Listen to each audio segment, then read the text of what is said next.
en s'asseyant face à elle. Tu vas m'écouter. Amina s'arrêta de manger, la main tremblante. Dans la vie, rien n'est gratuit. Ce que tu manges, ce toit, cette sécurité, tout ça a un prix. Ces mots tombèrent comme des pierres dans sa poitrine. Je n'ai pas d'argent, balbutia-t-elle. Kofi sourit, un sourire lent, cruel. Je ne t'ai pas demandé de l'argent. Amina sentit le sol se dérober sous ses pieds. Elle comprit où l'histoire allait se briser. Il se rapprocha. Tu es jolie, Amina. Très jolie. Et tu pourrais me rapporter beaucoup plus que ce que tu imagines. Elle se recula instinctivement, mais le canapé bloquait son dos. Son souffle s'accéléra. Tu vas travailler pour moi, dit-il. Un travail spécial. Elle secoua la tête, paniquée. Non, je ne veux pas.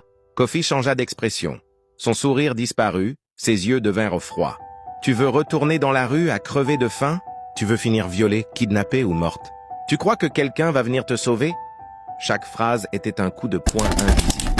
Amina sentit sa gorge se serrer. Elle avait peur.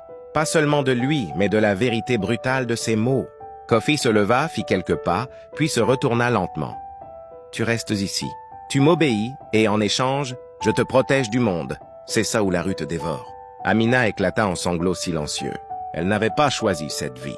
Elle n'avait choisi aucune partie de ce destin. Elle était juste née du mauvais côté de la frontière invisible entre ceux qui vivent et ceux qui survivent.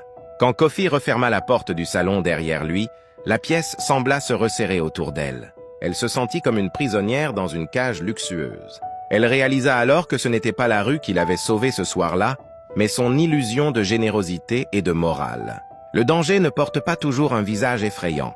Parfois, il porte un costume, un parfum cher et un sourire rassurant. Les pires pièges sont souvent emballés comme des solutions.